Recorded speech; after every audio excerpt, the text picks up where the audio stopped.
Hello दोस्तों, एक बार फिर से आप सभी का स्वागत करता हूं हमारे आज के इस प्यारे से सेशन में। तो जैसे कि आप सभी को पता है, हम लोग क्वांट का सबसे महत्वपूर्ण टॉपिक परसेंटेज कर रहे हैं और आज हमारा सेशन नंबर 3 होने जा रहा है। सो मैं आशा करता हूं कि आप सभी ने लास्ट क्लास में जो भी मैंने पढ़ाया था अच्छे से आपने रिवाइज किया होगा, क्योंकि बेटा रिविजन्स ही एक ऐसी चीज है जो आपको क्वांट में बेहतर बना सकती है। मुझे पता है कि आपको क्लास में समझ में आ रहा होगा, शायद एक दो डाउट आपके रहे भी होंगे, लेकिन मेन चीज समझ में आना नहीं है, मेन चीज आपकी प्रैक्टिस करना है, आप उसको इम्प्लीमेंट कितना कर पा रहे हैं। तो मैं यही होप करता हूं कि आप उसको बार बार रिवाइज करेंगे और शायद हो सकता है कि एक बार ही आप उस चीज को करो तो आपको पहली बार में वो चीज समझ में ना आए, लेकिन अगर आप उसको बार बार रिवाइज करते जाओगे, उस चीज को बार बार पढ़ोगे तो आपको वो चीज जरूर आएगी। ठीक है, तो आज की इस क्लास को हम लोग शुरू करते हैं, परसेंटेज क्लास नंबर 3।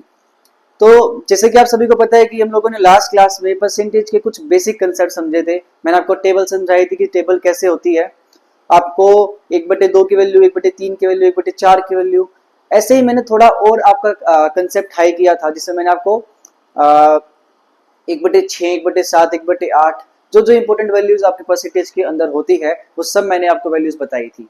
आज हम लोग थोड़ा सा गियर अपना शिफ्ट कर रहे हैं।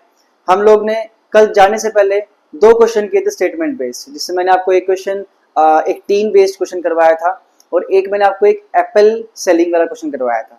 अब हम लोगों ने थोड़ा सा परसेंटेज को स्टेटमेंट की तरफ ले जाना शुरू कर दिया है। अब स्टेटमेंट बेस्ड क्वेश्चंस आप लोग क्लास के अंदर करेंगे, तो अब थोड़ा सा मॉडरेट से हार्ड की तरफ हमारा गियर शिफ्ट हो चुका है। तो आप सभी लोग आराम से अपनी नोटबुक पेन को खोलिए और स्टार्ट करते हैं आज की क्लास को। सबसे पहले क्लास स्टार्ट करने से पहले मैं आपको बताना चाहूंगा रेशियो का कुछ एक नया कंसेप्ट। देखो, वैसे तो क्वांट्स के अंदर रेशियो का एक सेपरेट चैप्टर है, लेकिन परसेंटेज के अंदर भी आपके पास रेशियो का कुछ कंसेप्ट है, तो उसके लिए आपको रेशियो समझ में आना बहुत जरूरी है।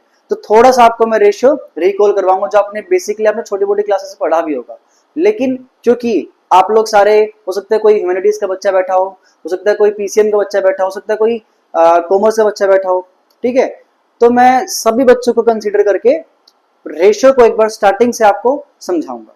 चलिए शुरू करते हैं। सबसे पहले मैं बात करना चाहूंगा रेशियो के अंदर एक छोटे से एग्जांपल से।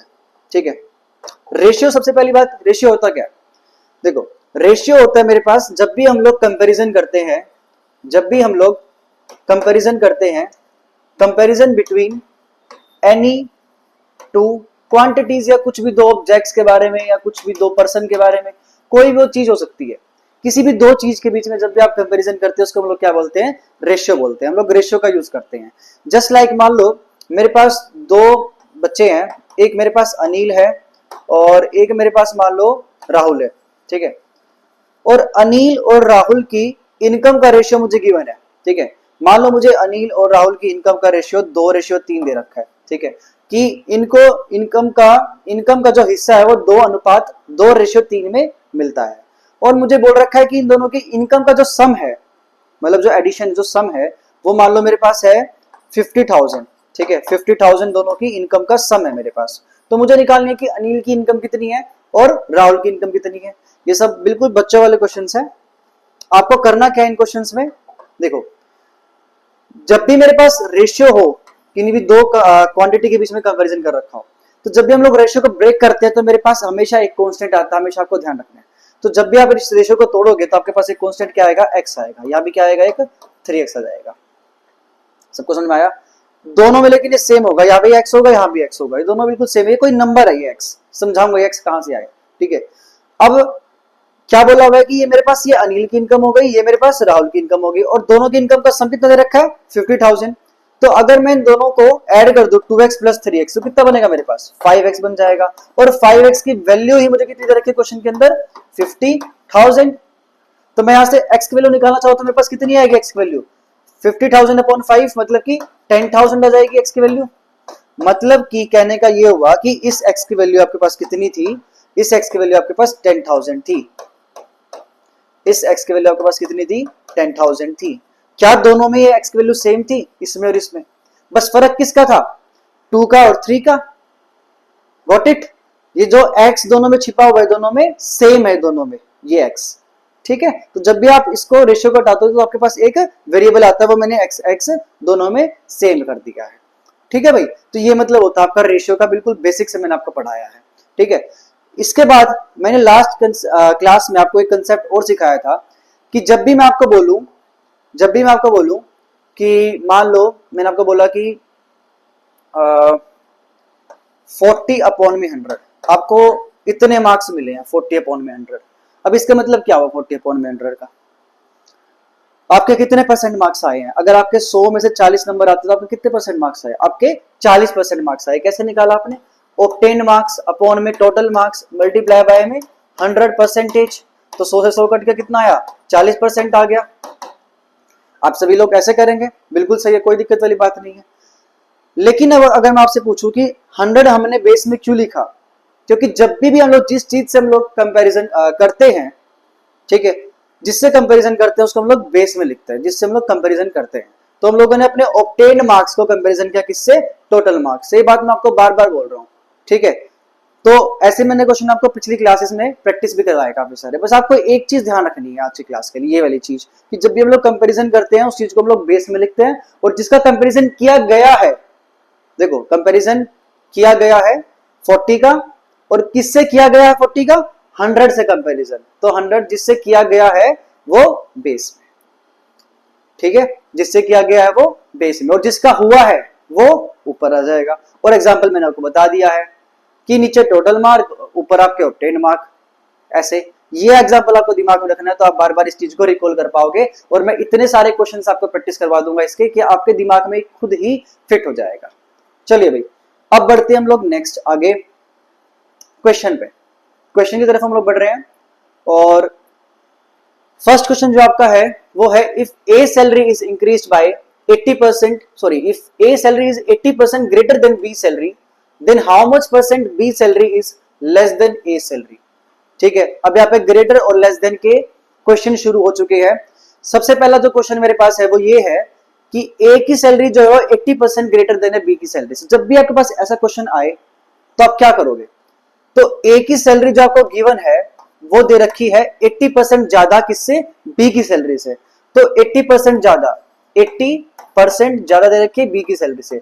ग्रेटर देन जब भी आपको बोल रखा हो तो आप क्या करोगे, प्लस लोगे, और जब लेस देन बोल रखा हो तो आप क्या करोगे, माइनस लोगे। तो ये प्लस माइनस समझ में आया, और ये 80% समझ में आया कि ए की सैलरी 80% ज्यादा है बी की सैलरी से।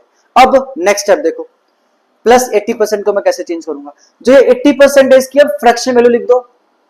फ्रैक्शन वैल्यू सबको निकालनी आती है, परसेंटेज वैल्यू से फ्रैक्शन वैल्यू लोग कैसे कन्वर्ट करते हैं, डिवाइड बाय 100, सबको याद है। परसेंटेज से फ्रैक्शन कैसे कन्वर्ट करते हैं, डिवाइड बाय 100। तो इस प्लस को एज इट इज रहने दो, और 80 को डिवाइड कर दो किससे, 100 से। बस अब जो कट रहा है इसको काट दो, ये कट जाएगा यहाँ पे, और ये कट जाएगा 2 के टेबल पे 4 पे, और ये 5 पे। तो आपके पास बच क्या रहा है अल्टीमेटली, प्लस का 4/5, ए इक्वल्स टू प्लस का 4/5, अल्टीमेटली आपके पास ये बच रहा है, ठीक है। तो क्वेश्चन के अंदर बोला क्या गया जरा वो समझो कि ए की सैलरी 80% ज्यादा है बी की सैलरी से। ए की सैलरी, थोड़ा सा हिंदी में कन्वर्जन करना है इसका, ए की सैलरी बी की सैलरी से 80% ज्यादा है, किसकी सैलरी से, बी की सैलरी से। तो किसकी सैलरी से कंपैरिजन कर रहे हैं हम लोग, ए की सैलरी का बी की सैलरी से कंपैरिजन कर रहे हैं। तो बेस में जिसकी हुई सैलरी वो किसकी हो गई, ये सैलरी बी की हो गई आपके पास।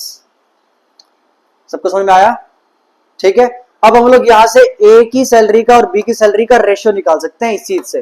कैसे निकालेंगे जरा वो देखना।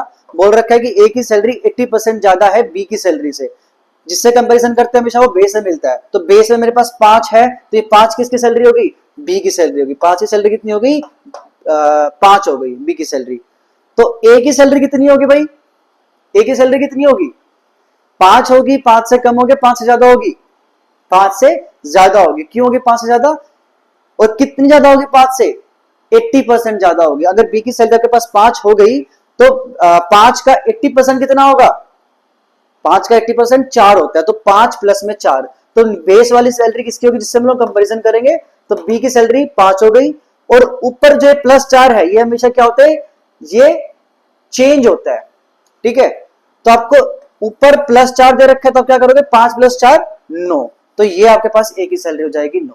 ये मेथड है इसका बेस्ट मेथड, सबसे बेस्ट मेथड आपको मैंने बता दिया बिल्कुल सेकंडों में। बस आपको इसकी प्रैक्टिस होनी चाहिए और कुछ भी नहीं है इस क्वेश्चन में, ठीक है।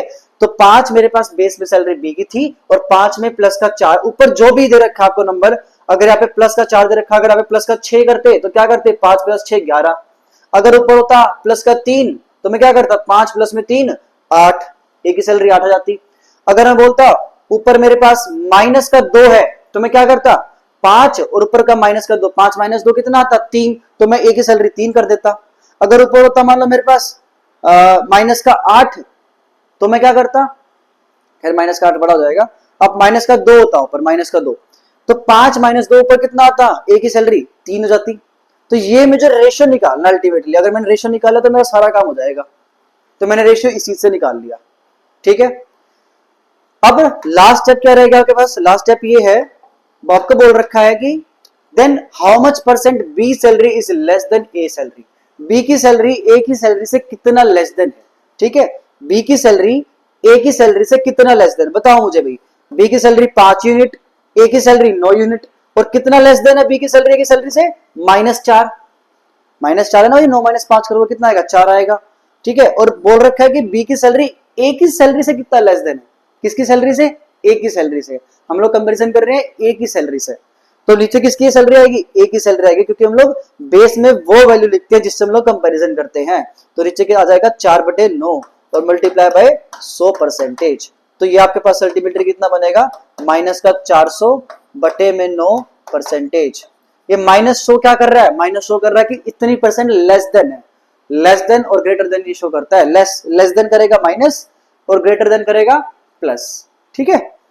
तो या तो आप इसको डायरेक्ट सोल्व कर लो 400/9 को, अदरवाइज आप एक काम कर सकते हो, क्या काम, कि मुझे पता है कि 1/9 की वैल्यू, 1/9 की वैल्यू मेरे पास कितनी बताई थी मैंने आपको लास्ट क्लास में 11.11%, तो 4/9 की वैल्यू कितनी हो जाएगी, इसमें 4 की गुना करनी पड़ेगी, तो 4 की गुना करो कितना बन जाएगा 44.44%। तो ये 4/9 की वैल्यू तो पूछ रखी है, 4/9 की वैल्यू तो कितना आएगा 44.44%, मतलब कि इसकी इतनी % सैलरी ज्यादा, सॉरी बी की इतनी % सैलरी लेस देन है ए की सैलरी से। बताइए भाई सबको समझ में आया नहीं आया, हाँ जी।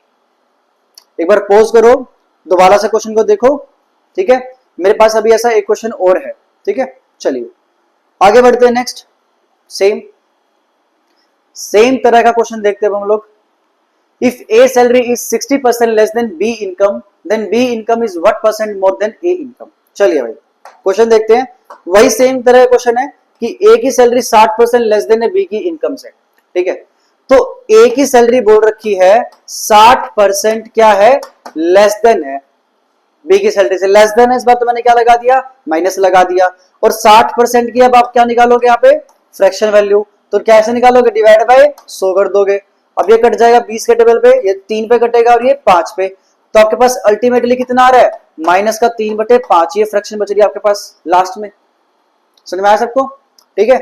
तो मतलब कि बोल क्या रखा था कि ए की सैलरी जो है वो 60% लेस देन है बी की सैलरी से, तो जो बेस में होता है जिससे हम लोग कंपैरिजन करते हैं, तो किससे कंपैरिजन कर रहे हैं बी की सैलरी से, बी की इनकम से हम लोग कंपैरिजन कर रहे हैं। तो बी की इनकम कितनी हुई 5 हो गई, ये किसकी इनकम आ गई मेरे पास बी की इनकम आ गई। तो क्या अब आप यहाँ से ए से बी की इनकम का रेशियो निकाल सकते हो, बिल्कुल निकाल सकते हो। बी की इनकम कितनी हो गई आपके पास 5 हो गई, और ए की इनकम कितनी हो जाएगी लेस देन है, तो ऊपर से ऊपर -3 दे रखा है, तो 5 - 3 कर दो कितना हो जाएगा 2 हो जाएगा मेरे पास, तो ये रेशियो बन गया 2:5। बस आपको रेशियो निकालना और कुछ भी नहीं करना है ऐसे क्वेश्चंस में, निकाल लोगे ना।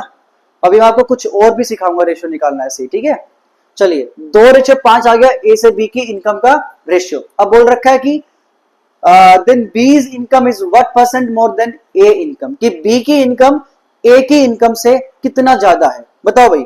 इसकी 5 है इसकी 2 है, तो बी की इनकम कितनी ज्यादा है +3 ज्यादा है, किसकी इनकम से, किससे कंपैरिजन कर रहे हैं ए की इनकम से, कि ए की इनकम से कितना ज्यादा है, खुद से पूछ के देखो किससे कंपैरिजन कर रहे हैं ए की इनकम से, तो बेस में किसकी आएगी ए की इनकम आएगी, +3/2 मल्टीप्लाई बाय 100%। अब इसको 5 से काट दो, ये 50 पे आएगा, ये 150% आ जाएगा, 150%। कहने का मतलब ये हुआ कि बी की इनकम जो है वो 150% ज्यादा हुई किससे, ए की इनकम से।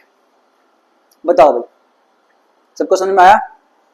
ठीक है, अब थोड़ा सा लेवल मैंने आज इसका हाई कर दिया है, स्टेटमेंट वाले बेस्ड क्वेश्चन मैं आपको करा रहा हूं। ठीक है, चलो तो एक बार दोबारा से वीडियो को पॉज करना, दोबारा से रीथिंक करना कि मैंने क्या क्या इस क्वेश्चन में किया है। ठीक है, चलिए सबसे बेस्ट मेथड जो है ऐसे क्वेश्चन का करने का वो यही है, सबसे बेस्ट मेथड। चलो भाई आगे बढ़ते हैं नेक्स्ट क्वेश्चन पे। चलो अब थोड़ा सा इसमें और चेंजेस आ गया, अब बात सिर्फ ए और बी तक नहीं रही, अब बात ए बी से सी तक आ गई और अब आगे डी तक भी पहुंच जाएगी। ठीक है भाई, क्वेश्चन में क्या बोल रखा है कि ए इज 25% मोर देन बी, ठीक है, more than B and B is 40% less than C and C is 30% more than D, then by what percent A is less than D? सबको समझ में आया? देखो भाई अब ये चार बंदे आ गए A B C D, मतलब मुझे चारों का रेशियो निकालना पड़ेगा, A से B का, B से C का और C से D का रेशियो निकालना पड़ेगा। Got it? अब मैं कैसे निकालूंगा रेशियो, ध्यान से देखना। A is 25% more than B, तो A बोल रखा है कि 25% more than B, तो यहां से आप क्या करोगे, इसकी फ्रैक्शन वैल्यू निकालोगे, प्लस 25/100 काटो कितना बन जाएगा 1/4, तो ये कितना बन रहा है, प्लस का 1/4 बन रहा है। निकाल लोगे, ब्रेड कर लोगे इसको। बी बोल रखा है कि बी की इनकम जो है वो 40% लेस देन है सी से, तो माइनस का 40/100, इसको काटो कितना बन जाएगा ये, माइनस का 2/5। ठीक है, और सी की इनकम आपको बोल रखी है कि सी की इनकम 30% मोर देन डी, तो प्लस का 30% दे रखा है, मतलब का प्लस का 3/10 दे रखा है। ठीक है, अब देखिए आगे बोल रखा है कि ए की, अब हम लोग रेशियो निकालेंगे, ए की इनकम ठीक है सी मोर देन डी। देखो ए से बी का दे रखा है, बी से सी, सी से डी, तो डी का इसमें कुछ नहीं दे रखा आपको। ठीक है, डी का इसमें कुछ नहीं दे रखा। आपको ध्यान रखना जब भी ऐसा क्वेश्चन आए आपके पास, ठीक है, आपको क्या करना है, जो जिसके बारे में कुछ नहीं दे रखा, डी के बारे में कुछ नहीं दे रखा है, ठीक है, तो आप डी को ही क्या कर लोगे, लेट कर लोगे 100। ठीक है, तो मैंने डी की इनकम को 100 लेट कर लिया। अब काफी सारे बच्चों का डाउट आएगा कि सर हमने 100 क्यों लेट किया है। ठीक है, आप चाहो तो कुछ भी लेट कर सकते हो 100 की जगह, 1 2 3 4 5 7 कुछ भी लेट कर लो उस, क्योंकि ये रेशियो है। ठीक है, ये रेशियो चल रहा है, ये कोई एग्जैक्ट वैल्यू नहीं है, ये रेशियो चल रहा है। ठीक है, इसलिए हम लोग लेट कर सकते हैं रेशियो वाले क्वेश्चंस में, हमारा क्वेश्चन आंसर गलत नहीं आएगा। जब आप रेशियो पढ़ोगे तो आप समझ जाओगे सब चीजें। अभी के लिए बस पेशेंस बना के रखो, जैसे मैं आपको सिखा रहा हूं बस वैसे चलते जाओ, हाथ पकड़ के बस चलते रहो वैसे ही। ठीक है, थोड़ा सा पेशेंस लगेगा आपका, लेकिन आप आने वाले टाइम में समझ जाओगे कि मैंने इसको क्यों रखा 100। ठीक है, अभी जस्ट मैं आपको थोड़ा सा बता देता हूं कि मैंने 100 इसको इसलिए रखा कि 100 जो है वो इजीली आप परसेंटेज में आप कन्वर्जन कर सकते हो उसका। जैसे अगर मान लो मैंने डी को 100 लेट कर लिया, तो लास्ट लाइन से पढ़ो, लास्ट लाइन बोल रखी है सी इज 30% मोर देन डी, तो सी जो है 30% ज्यादा है डी से, तो डी कितना है 100, तो 100 का 30% कर दो, कितना आएगा 30 आएगा, मतलब डी जो है 30% ज्यादा है, सी जो है 30% ज्यादा है डी से, तो 100 में आपको क्या ऐड करना पड़ेगा, 30 ऐड करना पड़ेगा, कितना बन जाएगा ये 130 बन जाएगा, मतलब सी की वैल्यू कितनी होगी आपके पास 130 हो गई। गॉट इट और नॉट? ठीक है, अब नेक्स्ट लाइन पढ़ो, एक सेकंड में थोड़ा सा स्पेस क्रिएट कर देता हूं। हाँ जी, नेक्स्ट लाइन में बोल रखा है कि B is 40% less than C, तो B जो है 40% लेस देन है C से, तो C कितना है 130, तो 130 का 40% निकाल लो, तो कितना बनाएगा 130 इंटू में 2/5, इसको काट दो, 10 20 26 पे कटेगा, तो 26 इंटू 2 कितना बन जाएगा 52, 52, तो 130 में 52 माइनस करना पड़ेगा क्योंकि आपको बोल रखा है B is 40% less than C। ठीक है, तो 130 में से आपको 52 माइनस करना पड़ेगा, तो ये आपके पास कितना बन जाएगा 80 78 78 बनेगा आपके पास। तो B की वैल्यू कितनी बन जाएगी 78, क्योंकि बोल रखा है B is 40% less than C, तो C कितना है 130, 130 का 40% कितना है 52, तो 52 ही कम करना पड़ेगा क्योंकि लेस देन बोल रखा है, तो कितना आ गया 78 आ गया मेरे पास। ए के बारे में बोल रखा है ए इज 25% मोर देन बी, तो 78 का अब क्या करो 25% निकाल लो। ठीक है, कितना आएगा 25%, 78 इंटू में 1/4, ये कितना बन जाएगा आपके पास, ये 2 पे काट दो आप, ये 2 3 जा 6, 2 9 जा 18, और ये कटेगा मेरे पास फिर से 2 के टेबल पे कटेगा 38, 19.5 पे कटेगा, ये 19.5 आएगा मेरे पास। तो इसमें आप 19.5 और ऐड कर दो, तो ये बन जाएगा 97.5 बन जाएगा मेरे पास ये, क्योंकि बोल रखा है ए इज 25% मोर देन बी। तो पहले आपने बी का क्या करा, 25% निकाला और फिर उसमें 78 में उसका 25% ऐड कर दिया। ये सब मैंने आपको लास्ट क्लास में सिखाया था, आपको याद हो तो। ठीक है, तो इसमें मैंने इसका ऐड किया, 25% मेरे पास कितना बन गया, 97.5 बन गया। ठीक है भाई, तो ये आपके पास फाइनली रेशियो आ गया सारे के सारे, बस ये रेशियो बन गया आपके पास सारा का सारा। ठीक है भाई, अब आपको जो भी मर्जी पूछ ले क्वेश्चन में आप इजीली कर लोगे। पूछ कर रखा है what percent A is less then D, कि ए डी से कितना परसेंट लेस देन है। ठीक है, बताओ भाई कितना कम है ए डी से, माइनस का 2.5 कम है ना, 100 में से 97.5 कम कर दो। और किससे कम है, किससे कंपैरिजन कर रहे हैं, डी से कंपैरिजन कर रहे हैं कि ए डी से कितना कम है, तो और डी है कितना 100, और मल्टीप्लाई बाय 100% कर दो, 100 से 100 कट जाएगा, कितना आएगा माइनस का 2.5%, कितना परसेंट लेस देन है। बताओ भाई, फटाफट नोट डाउन करो क्वेश्चन को।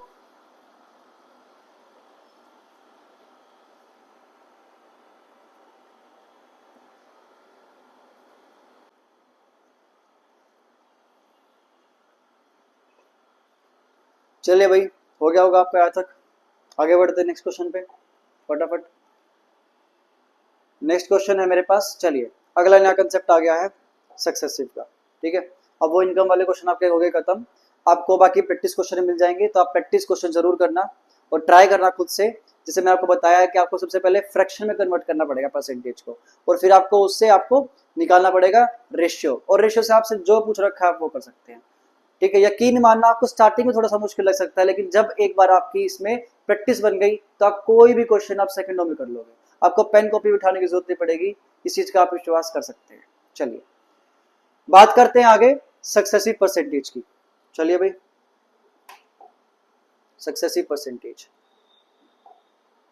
अब आपको याद हो तो मैंने आपको स्टार्टिंग में सक्सेसिव परसेंटेज के बारे में एक दो चीजें बताई थी। ठीक है, लेकिन आज हम लोग बिल्कुल डीप में पढ़ने वाले हैं सक्सेसिव परसेंटेज को, और सबसे इंपॉर्टेंट टॉपिक अगर आप मुझसे पूछो इस चैप्टर का तो वो सक्सेसिव परसेंटेज ही है, जो कि हर साल CUT IP MET या किसी भी एग्जाम में मुझे लगता है कि हर एग्जाम में सक्सेसिव का क्वेश्चन आपको देखने को जरूर मिलता है। एग्जामिनर की सबसे पहले चॉइस सक्सेसिव में से ही रहती है, ऐसा मेरा मानना है। और आप कोई भी बुक उठा लो, आपको सक्सेसिव के क्वेश्चन बहुत सारे मिल जाएंगे। ठीक है, कंसेप्ट एक ही है, फॉर्मूला एक ही है, आपको बस कंसेप्ट समझना है। और सबसे इजी टॉपिक भी मुझे ये लगता है, पढ़ाना भी और समझना भी सबसे इजी टॉपिक यही है। चलिए शुरू करते हैं सक्सेसिव परसेंटेज से। ठीक है, बात करते हैं सक्सेसिव क्या होता है। जैसे कि सक्सेसिव मतलब कि एक के बाद एक, एक के बाद एक सक्सेसिव। ठीक है, जैसे मान लो मैंने आपको बोला कि आपके पास आपकी ना इनकम थी 10,000। ठीक है, ये आपकी इनिशियल इनकम थी, मतलब फर्स्ट मंथ में। ठीक है, ये आपके फर्स्ट मंथ की इनकम थी। या मैं कोई मंथ ले लेता हूं, मैंने मंथ ले लिया मान लो जैन मंथ में आपकी इनकम 10,000 थी। ठीक है, फिर नेक्स्ट मंथ में आपकी जो इनकम है मान लो वो 10% से बढ़ गई। ठीक है, और ये आपका फेब का महीना है। ठीक है, तो कितनी इनकम आपकी बेसिकली होगी, 10% बढ़ गई तो 10,000 का 10% कितना होता है 1,000, तो 1,000 प्लस 10,000 कितना बन जाएगा 11,000 बन जाएगा। ठीक है, अब अज्यूम करो कि नेक्स्ट मंथ आपकी फिर से इनकम बढ़ गई, और इस बार जो आपकी इनकम बढ़ी है वो मान लो आपकी बढ़ी है 20% से।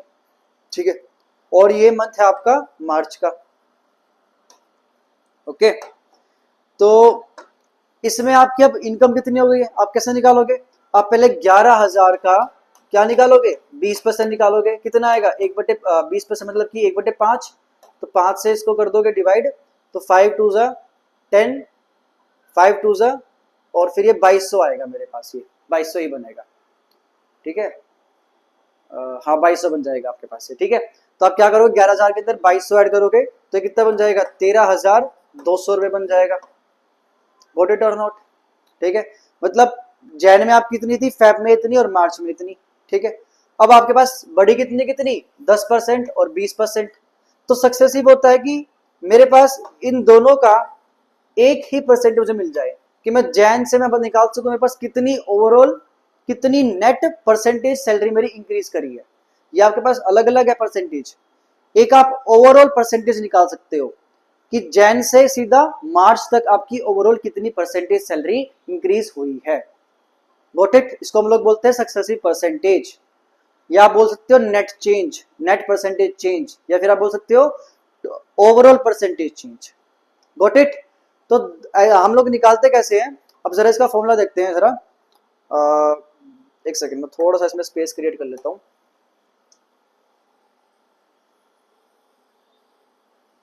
आप इसको देख लो, मैंने आपको बताया था कि ये 10% से इंक्रीज कर रहे हैं और ये कर रहा है आपका 20% से इंक्रीज।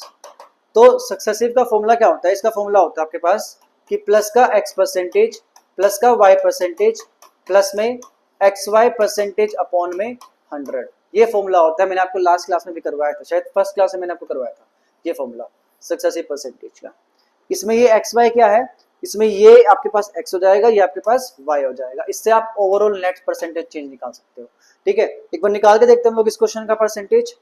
जैसे कि x की जगह आप क्या रखोगे 10%, प्लस y जगह भी आप क्या रखोगे 20 रखोगे, प्लस में 10 इंटू में 20 अपॉन में 100।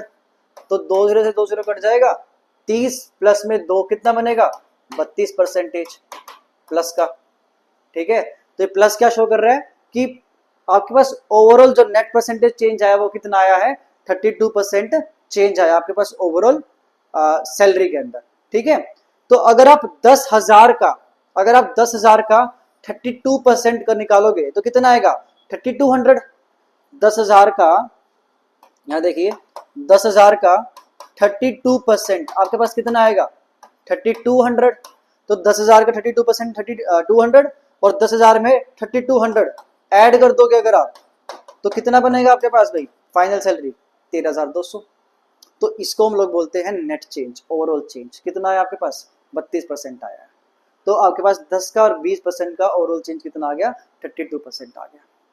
ठीक है, अब हो सकता है आपको एक मंथ में आपको बोल दे इंक्रीज, एक मंथ में आपको बोल दे डिक्रीज, या आपको डिक्रीज बोल दिया, डिक्रीज है आपको माइनस शो करना है। ठीक है, तो प्लस का 10% माइनस का 20%, यहां से भी आप ओवरऑल चेंज निकाल सकते हो। बस आपको करना क्या है, आपको x की जगह प्लस का 10 रखना है और y की जगह आपको क्या रखना है माइनस का 20 रखना है। सिर्फ इतना काम करना है आपको। तो बस आपको प्लस माइनस आपको देख के लिखना पड़ेगा, बाकी सब बिल्कुल आपको चीजें सेम की सेम रखनी है। बताइए, ठीक है। अभी मेरे पास काफी सारे एग्जांपल्स हैं इस चीज के। ठीक है, हम लोग शुरू करेंगे सक्सेसिव परसेंटेज के क्वेश्चन से। फॉर्मूला अच्छे से अपनी नोटबुक में लिख लो आप लोग।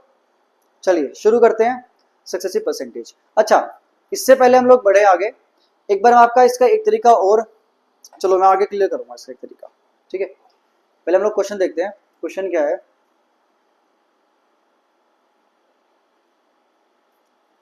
चलिए पहले आप लोग एक बार वीडियो को पॉज करिए और खुद से क्वेश्चन ट्राई करिए।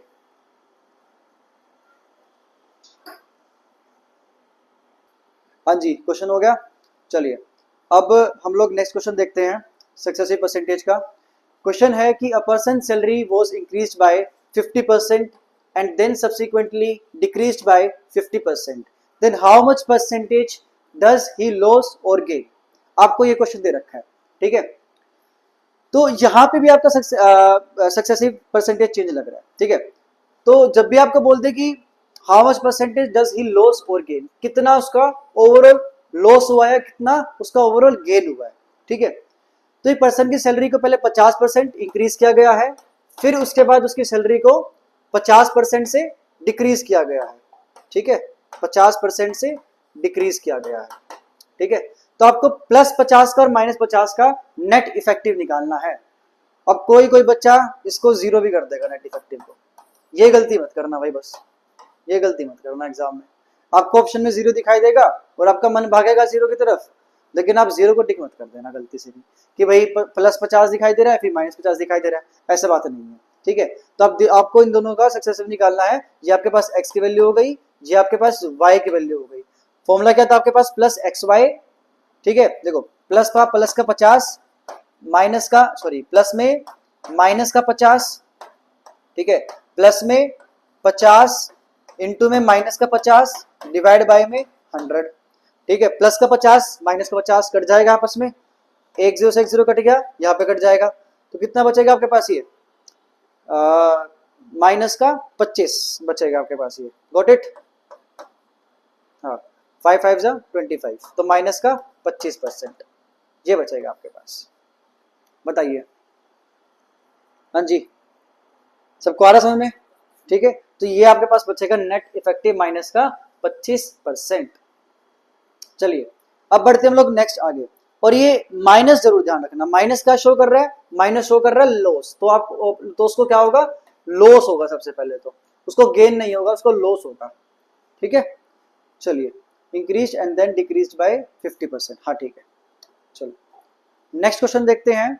The price of a shirt is first increase by 20%, increase बोल रखा है, and then decrease by 20%, what is the net overall change, आ गया ना net overall change, effective change, successively change, कुछ भी बोल सकते हैं, आपको बस वर्ड के उसके ध्यान रखना है, ठीक है। तो इस बार आपको +20 और -20 दे रखा है, फिर इसको जीरो मत कर देना, कभी आपको इसको जीरो कर दो गलत हो जाएगा, ठीक है। तो इन दोनों का सक्सेसिव क्या आएगा मेरे पास भाई, प्लस का 20 माइनस का 20 प्लस में 20 इंटू में माइनस का 20 अपॉन में 100, ठीक है। ये कट जाएगा आपस में, ये कट जाएगा आपस में, कितना बचेगा मेरे पास, माइनस का 4%, मतलब, और माइनस का शो करेगा, डिक्रीज शो करेगा, मतलब ओवरऑल कितना चेंज आएगा इसमें, माइनस का 4% का इसमें ओवरऑल चेंज आएगा। Got it. वीडियो को पॉज करना, दोबारा से एक बार इस वीडियो को चेक करना, इसी क्लिप को, ठीक है। चलिए आगे बढ़ते हैं नेक्स्ट, सेम क्वेश्चन सक्सेसिव का। चलो अब थोड़ा सा इसमें मैंने चेंज कर दिया है, ठीक है। 2 क्वेश्चन मैंने सेम करवाए, अब थोड़ा सा लेवल एक अप चला गया हमारा, तो ऐसे स्टेप बाय स्टेप हम लोग आगे बढ़ते जाएंगे, ठीक है। बोल क्या रखा है, price of a bag is 1000, कि 1000 रुपए का बैग था, it is increase by 10% and then decrease by 20%। इस बैग के प्राइस को पहले 10% से इंक्रीज कर दिया गया, और फिर क्या कर दिया, 20% से इस बैग के प्राइस को डिक्रीज कर दिया, ठीक है। तो आपको निकालना what is the new price of the bag, आपको ये प्राइस निकालना, ये वाला प्राइस, कि अब लेटेस्ट प्राइस कितना है बैग का, आपको वो निकालना है। ये सबसे पहले वाला प्राइस था आपका ₹1000, ठीक है। 1000 का अगर आप 10% बढ़ाओगे तो कितना आएगा आपके पास, 1100 रुपए, सबको पता है। और फिर 1100 का में आपको 20% कम करना पड़ेगा, एक तरीका आपके पास ये वाला हो गया, ठीक है। आप 1100 का पहले आप एक काम करो, निकाल लो, 1100 का 20% कितना आएगा, 20%, 1/5, ठीक है। 5 से काटोगे कितना बन जाएगा मेरे पास, ये फिर से 220 आ जाएगा, 220, हाँ ठीक है, 220 इसमें से कम कर लो, तो ये 880 आ जाएगा मेरे पास, 880, ठीक है। तो find the new price of the bag, वो कितना हो जाएगा मेरे पास, 880 हो जाएगा रुपीज। हालांकि आंसर आपके पास आ गया, ठीक है। लेकिन अब मैं आपको इसका एक तरीका और सिखाऊंगा, एक तरीका जो इसका बेस्ट मेथड है करने का, अब जरा हम लोग वो देखेंगे बेस्ट मेथड। ये आई गेस सब कर लेंगे इस तरीके से, अब बेस्ट मेथड क्या करने का, ठीक है। और आपको यही अप्रोच लगानी है हर क्वेश्चन के लिए, जब भी आपको इनिशियल और फाइनल इनकम के बारे में जिक्र कर रखा हो, ठीक है। तो आपको बोल के रखा है कि उस बैग का प्राइस कितना था, 1000 रुपीज था, 1000 रुपीज। अब करा क्या इसमें, पहले 10% बढ़ाया है, फिर 20% डिक्रीज करा है। तो आपको ना सबसे पहले इन जो गिवन परसेंटेज है, आपको इनका मल्टीप्लीकेटिव फैक्टर निकालना पड़ेगा, मल्टीप्लीकेटिंग फैक्टर निकालना पड़ेगा, इसको हम लोग बोलते हैं मल्टीप्लीकेटिंग फैक्टर। कैसे निकालते हैं, जैसे +10% का मल्टीप्लीकेटिंग फैक्टर हम लोग कैसे निकालेंगे, ध्यान से देखना। देखो पहले आप इसकी फ्रैक्शन वैल्यू निकालो 10% की, ठीक है। +10% आपको गिवन है, आपको इसका मल्टीप्लाइंग फैक्टर निकालना है। तो इसकी फ्रैक्शन वैल्यू कितनी आएगी, प्लस का 1/10 आएगी, भाई 10/100 करो कितना आएगा, 1/10 ही तो आएगा ना कट के। अब मल्टीप्लाइंग फैक्टर निकालते कैसे है इसका, ध्यान से देखना जरा।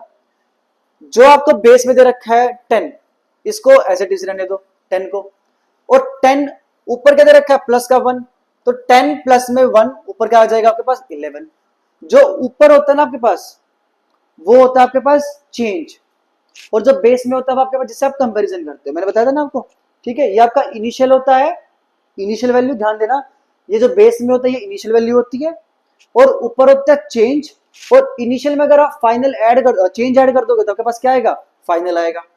जैसे कि एक एग्जांपल समझना, आपके पास सैलरी थी 10 रुपए, ठीक है, और आपकी सैलरी बढ़ गई प्लस का 1 रुपए, ठीक है, तो आपकी सैलरी फाइनल कितनी हो गई 11 रुपए। इसको हम लोग बोलते हैं चेंज, इसको बोलते हैं इनिशियल, इसको बोलते हैं फाइनल। इनिशियल फाइनल और ये चेंज। इनिशियल में अगर आप चेंज को ऐड कर दोगे तो आपके पास क्या आएगा हमेशा फाइनल आएगा, ठीक है।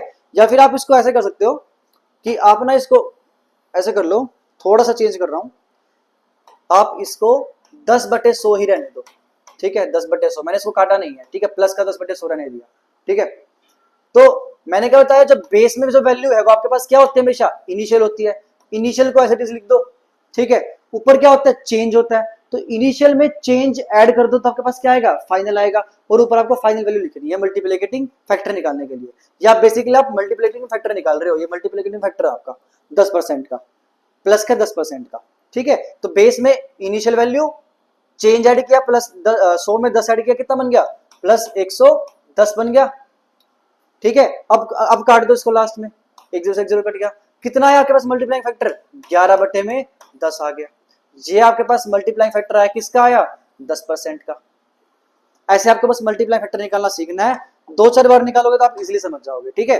अब जैसे मैं 20% का निकालना चाहूँ, -20% का मल्टीप्लाई फैक्टर निकालना सीखूं, तो कैसे निकालोगे भाई, 20/100, पहले इसकी फ्रैक्शन लिखी सिंपल, माइनस का साइन लगाया, मैंने सिंपल बस फ्रैक्शन लिखी है यहाँ पे, ठीक है। मुझे पता है कि बेस में मेरे पास क्या है इनिशियल वैल्यू है, तो मैं इसको इनिशियल को एज इट इज लिख दूंगा, और ऊपर क्या लिख दूंगा फाइनल लिख दूंगा, और फाइनल कितनी आएगी मेरे पास इनिशियल माइनस में चेंज इक्वल्स टू फाइनल होता है। तो इनिशियल 100 और चेंज कितना माइनस का 20, तो 100 - 20 कितना हो जाएगा 80, तो 80/100, 1 0 से 1 0 काट दो, और अगर ना काटना चाहो तो बेशक लास्ट में काट लेना, कोई दिक्कत नहीं है, चलो मैं काट देता हूँ, ये 8/10 बन गया, ठीक है, 8/10 बच गया। तो ये हुआ मेरे पास मल्टीप्लाई फैक्टर किसका 20% का। तो आपके पास 10% का भी आ गया, 20% का भी आ गया। अब जरा हम लोग मेथड देखते हैं कि मैंने आपको मेथड क्या बताया है, नए वाला मेथड। मेथड ये है कि आपको जितने पैसे दे रखे इनिशियली 1000 रुपये आपको पैसे गिवन थे इनिशियली, अब इसमें चेंज किया गया है, इसमें 10% इंक्रीज करा है, तो 10% का मल्टीप्लाई फैक्टर कितना आ गया 11/10, तो इसमें मल्टीप्लाई कर दी मैंने 11/10 की, ठीक है। फिर मेरे पास क्या आ गया, अगर मैं इसको मल्टीप्लाई करूंगा तो 1 0 से 1 0 कट जाएगा, तो कितना आएगा ये 1100 बनेगा। तो देखो 1100 बन गया, बन गया नहीं बन गया, ठीक है। और मैं इसको काट नहीं रहा हूं, ठीक है। नेक्स्ट, फिर इसके बाद मैंने क्या करा, यहां तक आ गया मैं, उसके बाद 20% डिक्रीज किया गया है, 20% डिक्रीज किया है उस वाली वैल्यू में, इस वाली वैल्यू में 20% डिक्रीज करा है, और तो 20% का मल्टीप्लाई फैक्टर क्या है मेरे पास 8/10, तो इस पूरे को मैंने क्या कर दिया मल्टीप्लाई कर दिया किससे 8/10 से कर दिया, ठीक है। अब ये 1 0 से 1 0 यहां कट गया, 1 0 से 1 0 यहां कट गया, तो अब ये आएगा कितना 11 8 ज़ा 88, और ये 0 880, जी आपके पास आ गया। क्या आपके पास लास्ट वे वाला आंसर आ गया, कितने रुपीस आ गया बताओ भाई, सबको आया समझ में मैंने क्या करा इस चीज में, इस क्वेश्चन में, ठीक है। बस आपको जो टैकल करना है मेन क्वेश्चन में वो क्या करना है, आपको मल्टीप्लाइंग फैक्टर निकालना सीखना है, जो कि आप 2-3 बारी निकालोगे तो आपको आ जाएगा। और सबसे बेस्ट अप्रोच जो है वो ये वाली है, एग्जाम वाली अप्रोच भी सबसे बेस्ट यही है। आपको बस इस पे पकड़ बनानी पड़ेगी, कोई शॉर्टकट नहीं है इसके लिए, आपको यही सीखना पड़ेगा, सबसे बेस्ट यही है मेथड, ठीक है। चलो आगे बढ़ते हैं नेक्स्ट क्वेश्चन पे हम लोग। अब सीखेंगे हम लोग एरिया वॉल्यूम बेस्ड क्वेश्चंस, ठीक है। Area volume based questions successive का ही एक पार्ट है, एरिया वॉल्यूम बेस्ड क्वेश्चन, जो कि परसेंटेज के अंदर ही आता है। हालांकि ये एरिया वॉल्यूम जो है जो हम लोग 2D और 3D ज्योमेट्री पढ़ते हैं, एरिया किस में आता है आपके पास 2D ज्योमेट्री में, और वॉल्यूम किसके पास आता है आपके पास, वॉल्यूम आता है आपका 3D ज्योमेट्री के अंदर, ठीक है। लेकिन हम लोग परसेंटेज के अंदर ही एरिया वॉल्यूम का कंसेप्ट पढ़ेंगे, क्योंकि इसमें सक्सेसिव परसेंटेज लगता है, और फॉर्मूला मैंने आपको बता दिया सक्सेसिव परसेंटेज का। अब आप बिल्कुल हवा में क्वेश्चन को सोल्व करना सीख जाओगे। कैसे, देखो उससे पहले मैं आपको थोड़ा सा एक बार 2D के फॉर्मूले रिकॉल करवा देता हूं। फॉर्मूले कैसे, जैसे कि आपको पता है कि मेरे पास एक होता है रेक्टेंगल, ठीक है, एक मेरे पास होता है स्क्वायर, एक मेरे पास होता है ट्राइंगल, एक मेरे पास होता है स्क्वायर, फिर रोम्बस ले लो, कुछ भी ले लो जो आपका मन करे, पैरेललोग्राम वगैरह ले लो। मैं मेन आपका बेसिक पढ़ा रहा हूँ अभी, ठीक है। अभी हमारा मेन टारगेट इनके एरिया वॉल्यूम्स पढ़ना नहीं है, मेन टारगेट हमें सक्सेसिव समझना है। तो मैं आपको कुछ फिगर के ही अभी समझाऊंगा, बाकी जब हम लोग 2D और 3D जब पढ़ेंगे जो कि हमारे सिलेबस का पार्ट है, तो तब हम लोग इन सारे फॉर्मूलेस को अच्छे से कवर अप करेंगे, ठीक है। रेक्टेंगल के अंदर जो आपका एरिया होता है, एरिया की बात करेंगे, सिर्फ एरिया और वॉल्यूम की।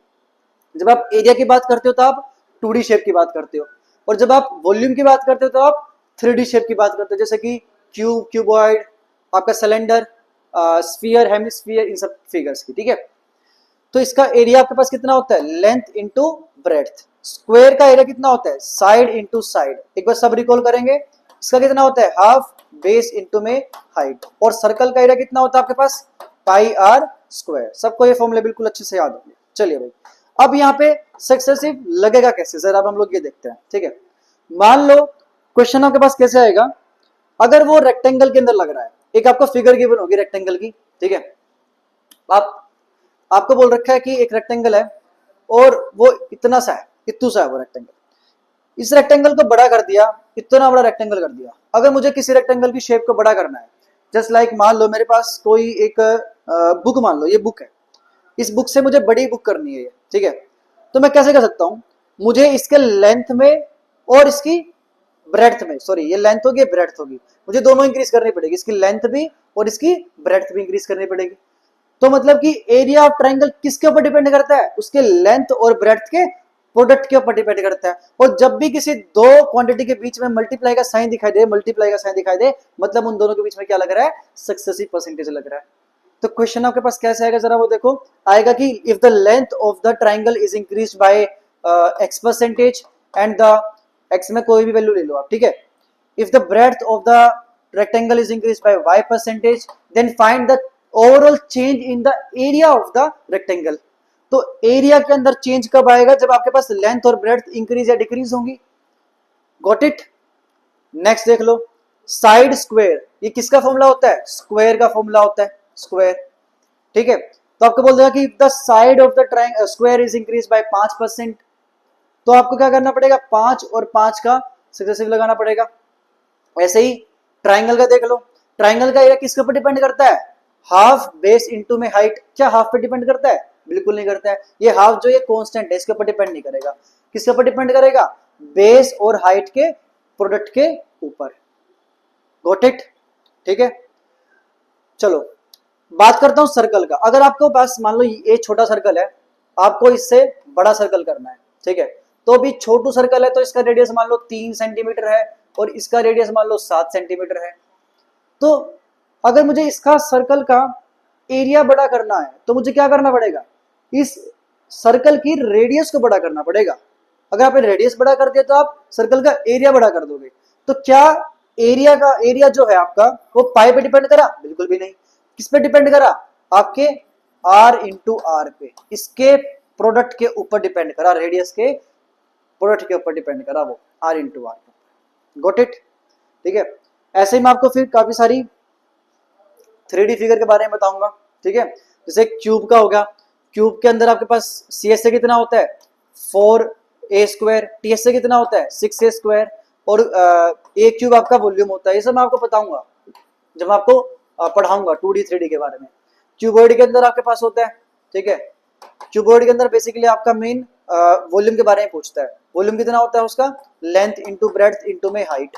आपकी लेंथ इंक्रीज कर देगा, ब्रेड्थ इंक्रीज कर देगा, हाइट इंक्रीज कर देगा, overall change in the volume पूछ लेगा ऑफ द क्यूबॉइड। अब 3 चीजों में सक्सेसिव कैसे लगाएं, अब वो भी सिखाऊंगा आपको मैं अच्छे से, कोई दिक्कत वाली बात नहीं है। हो सकता है आपको बोल दे कि सिलेंडर का आपके पास कितना होता है, पाई आर स्क्वायर एच होता है वॉल्यूम। तो पाई तो क्या होगा, कांस्टेंट, तो किस पे डिपेंड करेगा, आर इंटू एच पे डिपेंड करेगा आपका वॉल्यूम ऑफ सिलेंडर, ठीक है। तो आपको बोल देगा कि if the radius is increased bye इतने परसेंट से, हाइट इज इंक्रीज्ड बाय इतने परसेंट से, find the overall change in the volume of the cylinder. तो ये सब चीजें आपके लिए बच्चों वाली चीजें हो जाएंगी आने वाली क्लासेस में।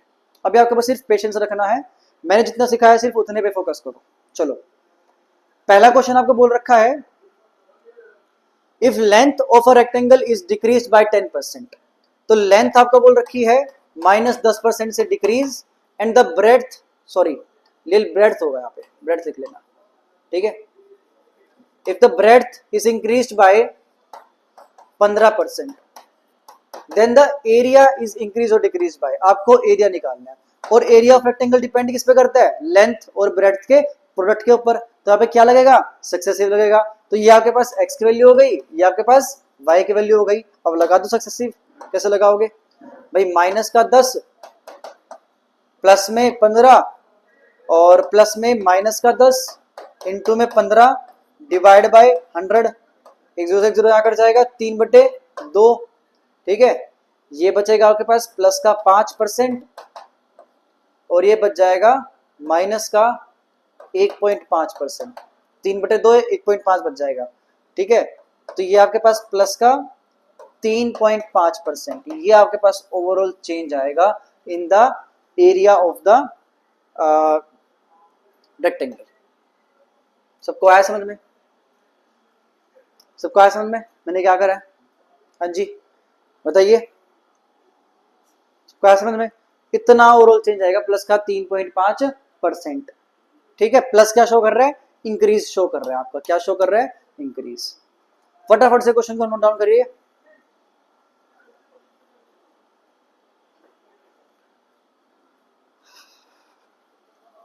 चलिए आगे बढ़ते हैं, नेक्स्ट।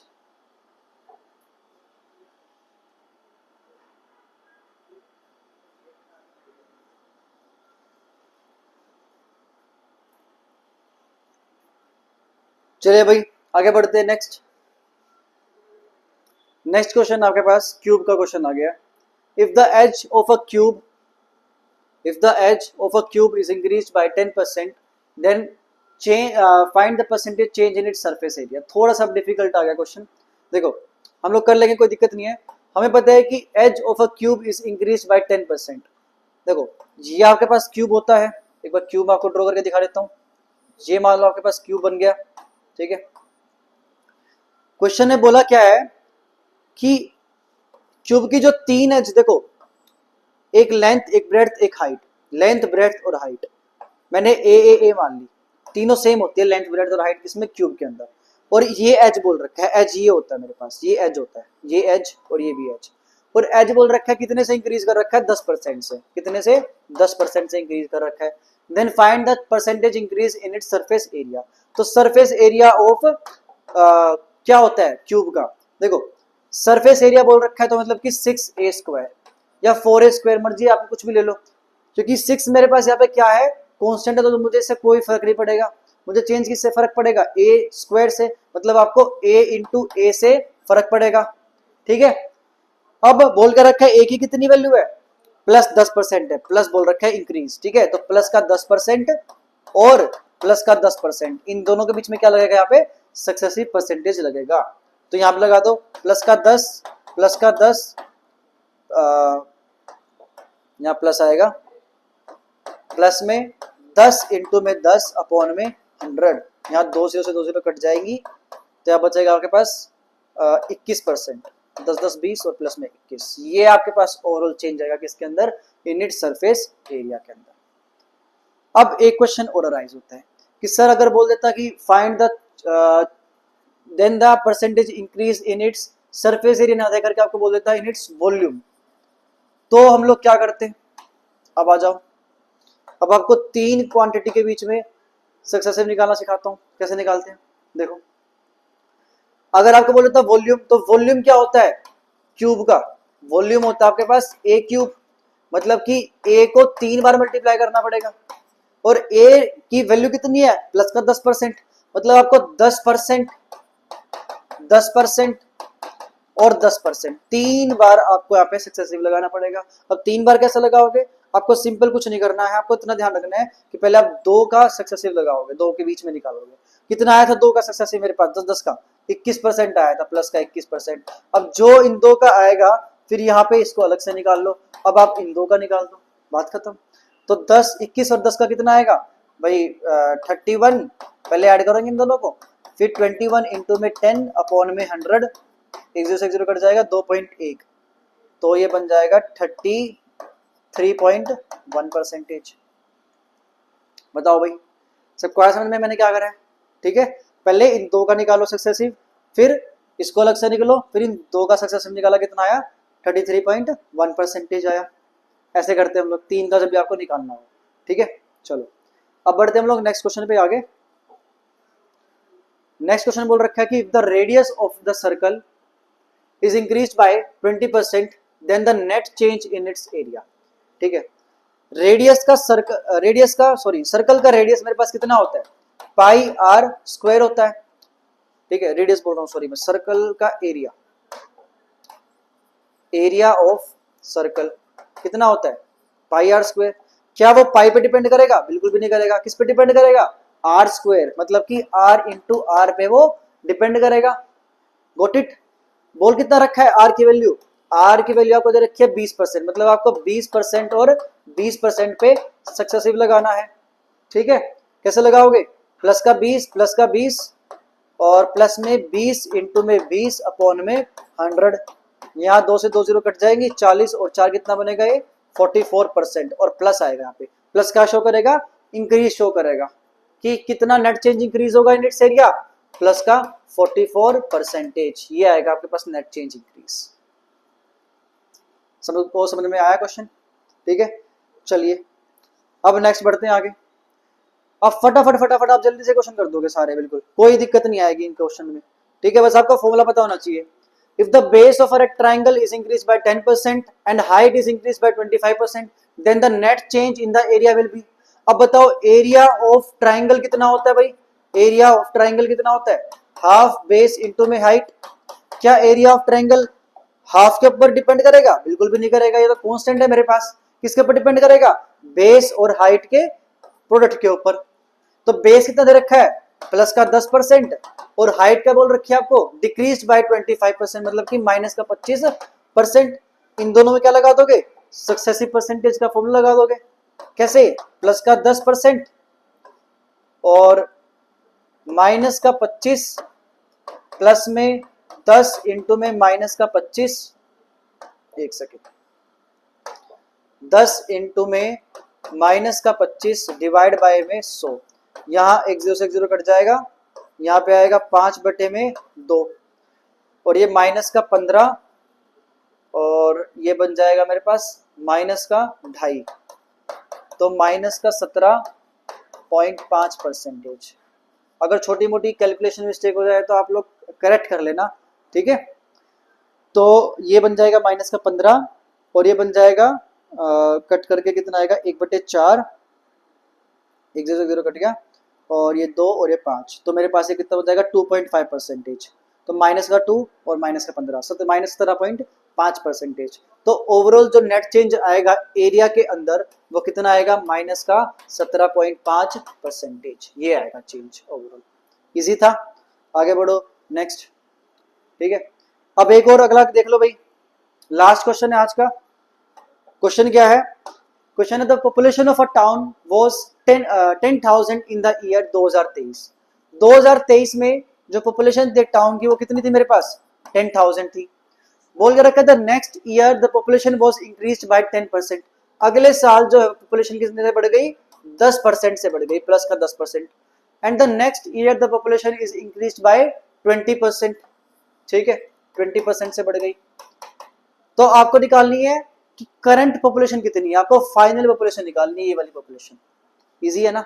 यहाँ भी क्या लग रहा है? सक्सेसिव चेंज लग रहा है। तो एक तरीका आपके पास ये है कि आप पहले क्या करोगे? आप 10,000 का 10% निकाल लो, कितना आएगा भाई? 1,000 और ऐड कर दोगे, वही 11,000 आएगा। ठीक है, फिर इसमें 20% ऐड कर दोगे तो वही आएगा सेम। तो ये तरीका मैंने आपको बता दिया था, लेकिन आपको करना क्या है इसमें? आपको मल्टीप्लीकेटिव फैक्टर निकाल के करना है इस क्वेश्चन को। ठीक है, मैं इसमें थोड़ा सा चेंज कर रहा हूँ क्योंकि ये सेम क्वेश्चन होगा पिछले क्वेश्चन की तरह। ऐसा क्वेश्चन आपको करवा चुका हूँ मैं। मैं 20 की जगह वैल्यू चेंज कर रहा हूँ, ठीक है, थोड़ा सा मैं 20 की जगह इसको 30% कर रहा हूँ, ठीक है, 30% से इंक्रीज कर दिया, तो यहाँ पे 30% कर दो, ठीक है भाई। तो मैंने क्या बताया था कि पहले आप 10,000 यहाँ पे लिखो, ठीक है, 10,000 में कितना चेंज हुआ है, 10% चेंज हुआ है, तो 10% का आप क्या निकालोगे यहाँ पे, मल्टीप्लीकेटिंग फैक्टर निकालोगे। कैसे निकालोगे, पहले इसका फ्रैक्शन निकाल लो, प्लस का 10 बटे में 100। मैंने क्या बताया था, जब बेस में होता है वो इनिशियल होता है, और ऊपर क्या होता है, चेंज होता है, तो इनिशियल में चेंज ऐड कर दो तो आपके पास क्या आएगा, फाइनल आएगा। तो 100 प्लस 10 कर दो, कितना जाएगा आपके पास, 110। ये आपके पास मल्टीप्लाई फैक्टर होगा किसका, 10% का। तो आपको 10,000 में मल्टीप्लाई करने किसकी, 110 बटे में 100, यही तो हुआ है, ये इनिशियल ये फाइनल, ठीक है। तो मैं इसमें मेरे पास 2023 की पॉपुलेशन में क्या हुआ है, इनिशियल और ये फाइनल, ठीक है। अब आप इसको सोल्व करोगे तो आपके पास कितना आएगा, देखो 1 0 से 1 0 कट गई, 1 0 से 1 0 यहाँ कट गई, तो 11,000 ये आ जाएगा आपके पास 11,000। लेकिन ये 2023 की थी, ये 2024 की पॉपुलेशन है, आपसे करंट पूछिए 2025 की पॉपुलेशन, ठीक है। तो करा क्या है, 11,000 से क्या करा है, 30% और इंक्रीज कर दिया। अब आप 30% का मल्टीप्लाई फैक्टर निकालोगे, कैसे निकालोगे, प्लस का 30 बटे में 100, ठीक है, 100 मुझे पता है 100 क्या है, इनिशियल, ठीक है, और ऊपर क्या है, चेंज, तो 100 में प्लस का 30 ऐड कर दो, कितना बन जाएगा, 130, ठीक है। तो मल्टीप्लाई कर दो यहाँ पे 130 बटे में 100 की, 1 0 से 1 0 यहाँ कट गया, 1 0 से 1 0 यहाँ काट दो, 13 इंटू 11 कितना बन जाएगा भाई, बताओ, 13 इंटू 11 कितना बन जाएगा, 30% कर रखा है ना,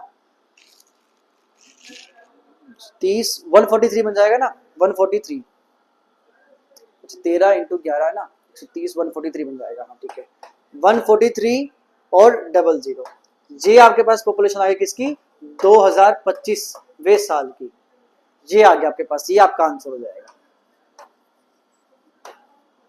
ठीक है। सबको आया समझ में।